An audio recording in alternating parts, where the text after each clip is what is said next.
والسلام على سيدنا محمد سيد الأولين والآخرين وحبيب رب العالمين محمد. We ask Allah Tabaraka wa Ta'ala to grant us the sincere intentions.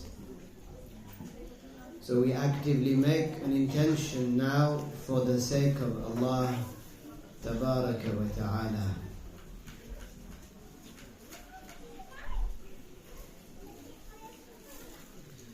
Our Shaykh Abdullah al-Harari rahimahullah said,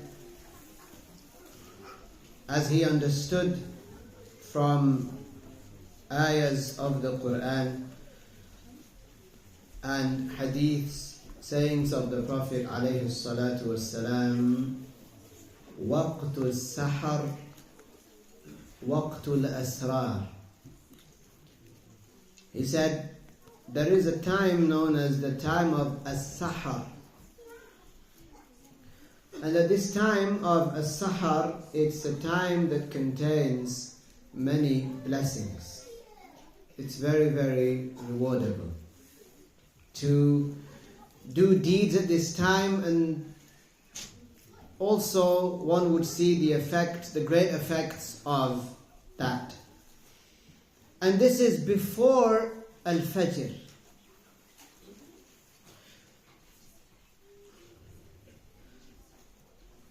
This time, it is before Al-Fajr.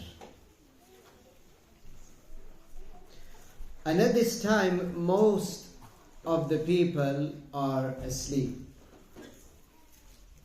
Some will have stayed up, mostly the younger ones will have stayed up in the night.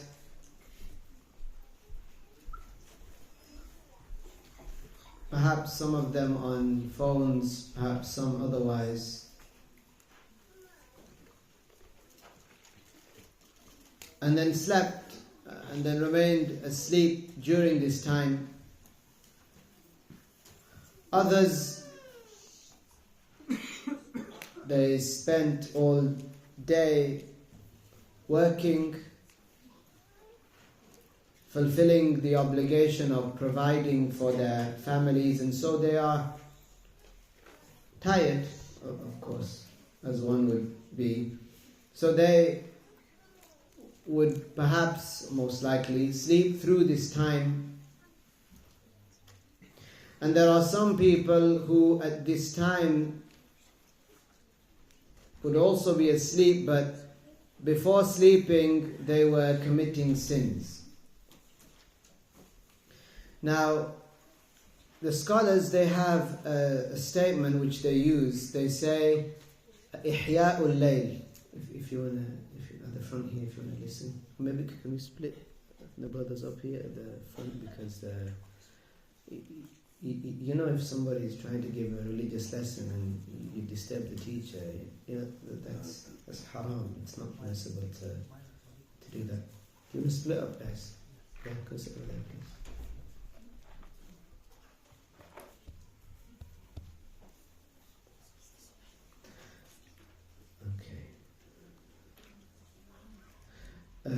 In Arabic, there's a statement that said, it said Ihya'ul Layl.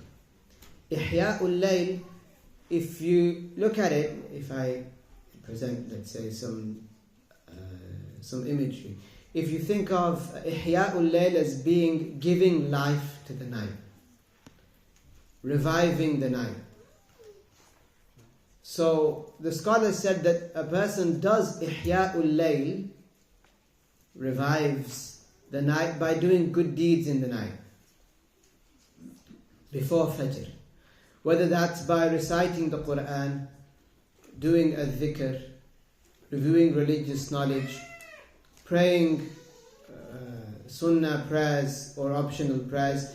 All these are ways of, if you will, reviving the night. Ihya'ul Layl. Especially this time, praying at tahajjud, praying qiyamul layl, And the difference between Qiyamul Layl, it's praying at night, and at Tahajjud is that at Tahajjud is after you sleep. So you sleep, and then you wake up before Fajr. So all these are ways of, if you want to quote, reviving the night, Ihya'ul Layl. It's very, very rewardable. Now if a person doesn't do that, they pray Al-Isha and they sleep, and then they wake up for Fajr. So they've missed this time that is before Al-Fajr, that is called SaHar. And it is the last third of the night. So if the night starts at around, let's say now 4 p.m., because this is Al-Maghrib, and then Fajr comes in at about, let's say, 7. So you have 12, 13, 14, about 15 hours there. So the last 5 hours, that would be the last third of the night. So from about, let's say, 2 a.m. to about 7 a.m., this is the last third of the night. And some scholars also, they said that the last half an hour before Al-Fajr, so around 6:30, 6:15, 6:30, like now, this is a very blessed time where a lot of blessings descend. So at this time, whoever is sleeping, then if we compare it to those that are reviving the night, okay, we might say giving life to the night, those who missed out on this time, their night was dead, if you will. There was no recitation of Quran going on, there was no dhikr being made, there was not even waking up before Al-Fajr, make wudu, pray 2 rak'ahs and go back to sleep and then wake up for Fajr. Not even that. So such a person isn't sinful, of course, but they've missed out on a great deal of reward. In the past, the lay Muslims like us would pray in the night. They would wake up before Al-Fajr, and it was a regular, known, standard practice that people would wake up and they would pray. Or they would wake up and they would recite Quran. Or they would wake up for this purpose, to make wudu, to sit and recite the Quran, to touch the book of the Quran, to recite it, or to perform a dhikr. This was a habit of the Muslims, was a habit of the Muslims in the past to do that. But nowadays, it's rare to find a household that does it. And this is that time that the Prophet ﷺ mentioned when he said that in the last third of the night, an angel descends and says, whoever is asking Allah, then ask. You will be given. Whoever is seeking forgiveness, then seek. Allah will forgive. And so on. This time, it is a time at which the dua is more likely to be answered. There are so many blessings in this time. So, if a person is struggling emotionally, if they're struggling financially, if they have trouble with a family member, at work, they feel harmed by one of their acquaintances, anything that harms a person, this is the time that a person should seek to make that dua. If a person does it on one night, great. But if they were to make a habit of waking up at this time, so a person wakes up at this time before Al-Fajr, they remain awake, they pray Al-Fajr, and then if they if there's time, if they need, then they go back to sleep. But a person should not neglect this time. And also, if one wakes up at this time, one should wake their children up and tell them about this blessed time. It's not only in Ramadan that this time exists, when you wake up for the SaHar, when you wake up to have the pre-fasting meal before Al-Fajr comes in. That is the SaHar time. But it exists also outside Ramadan. And there are great blessings within it. Shaykh Abdullah said that in the past the people, they would at this time, because they were not people who spent, for example, from 9:30 p.m. to 11:30 p.m. staring at a phone or doing something that's non-beneficial, or playing games or watching certain social media outlets, or messaging people just because it made them feel good without yielding any benefit from it, or doing other things that may not be sinful, but at the same time they're not rewardable. Because a lot of people, they spend their time, they're wasting their time, and then now also because they've been told that they need, or they've understood that they need to be asleep at this time, they don't wake up.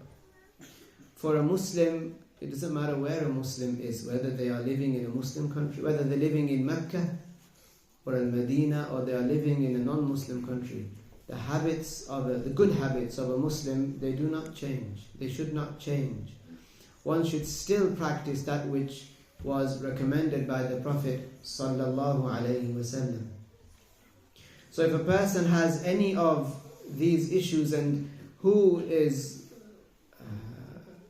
which one of us would stand up and say, well, I don't have any hardships at all, and so I've got nothing to ask for or nothing to make dua for, and so on. No, we wouldn't.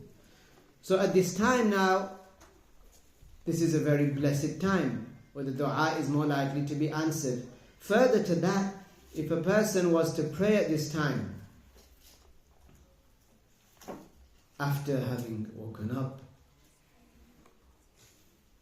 after having made wudu, after having recited even a few verses from the Quran, after saying astaghfirullah a certain amount of times, if they then pray 2 cycles of the optional prayer, and not only now are they praying the optional prayer at a time where the dua is answered, if they go into sajda, if they put their forehead on the floor, then this is now, in addition to praying at this time where the dua is answered, they would be in sajda. And the Prophet ﷺ said about being in sajda that this is one of those matters where a person's dua would be answered.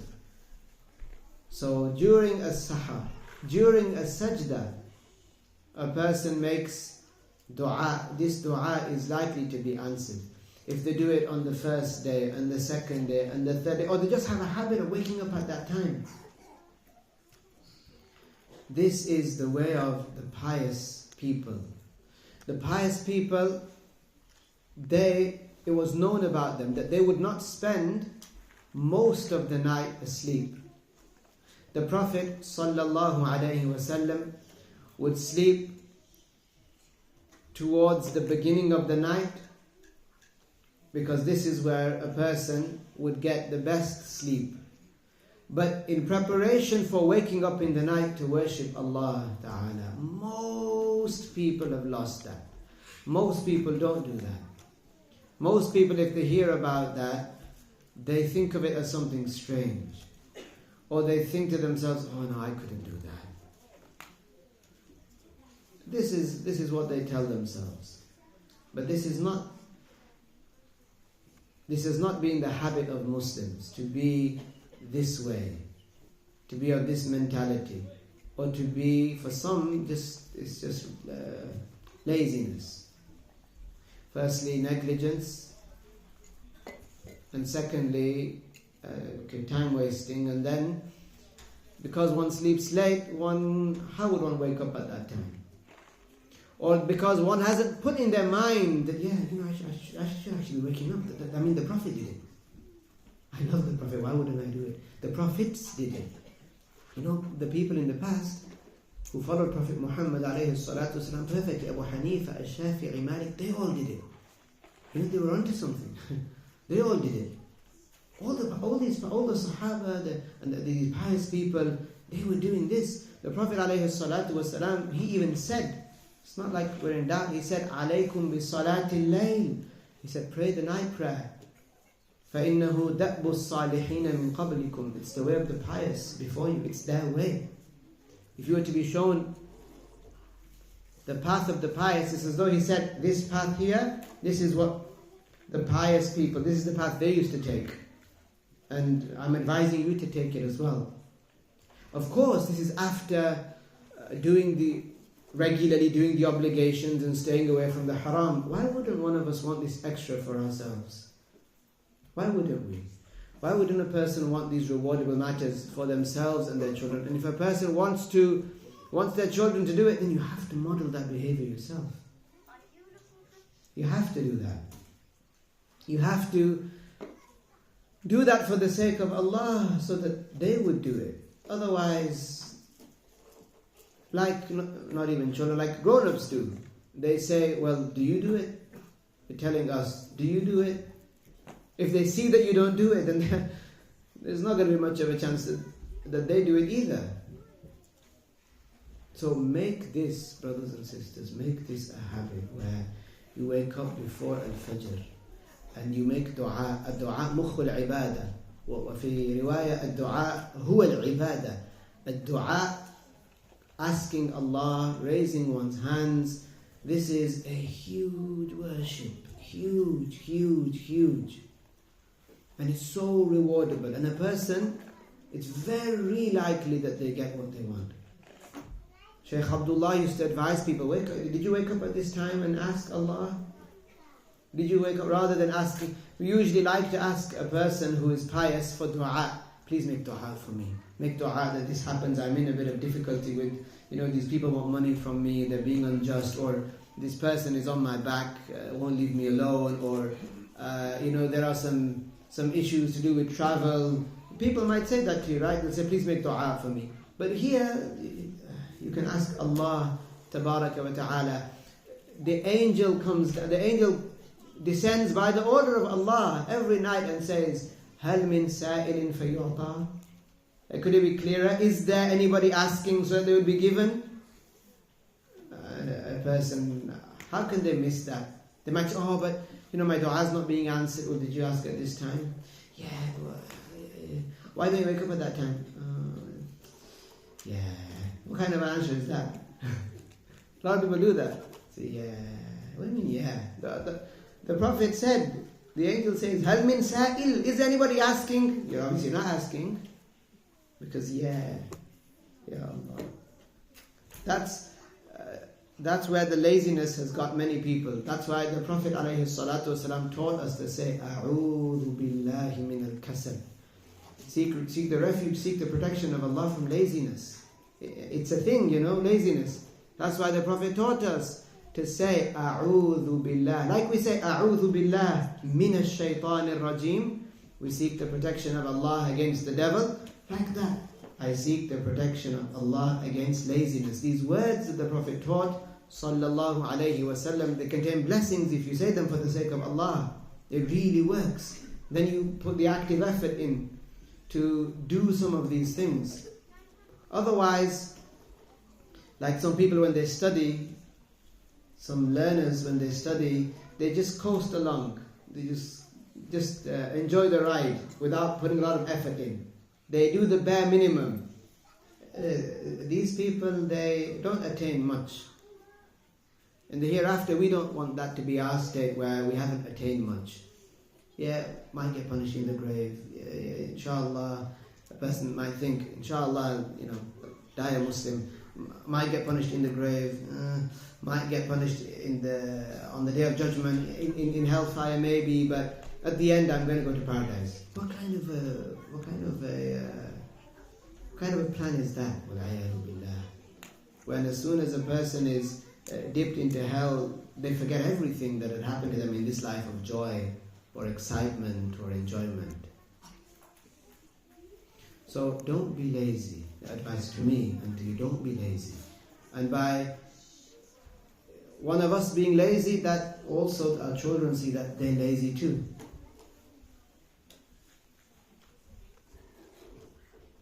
And we take the advice of the Prophet alayhi salatu wasalam. He, sallallahu alayhi wasallam, he was very energetic, very energetic. The companion said, whenever he heard of something rewardable and good, he would rush to it. Not like, yeah, I'm doing it a bit. Yeah, I'm doing it a bit. Why were you doing now? Yeah, I'm just watching this video. What are you doing now? I'm just texting my friend.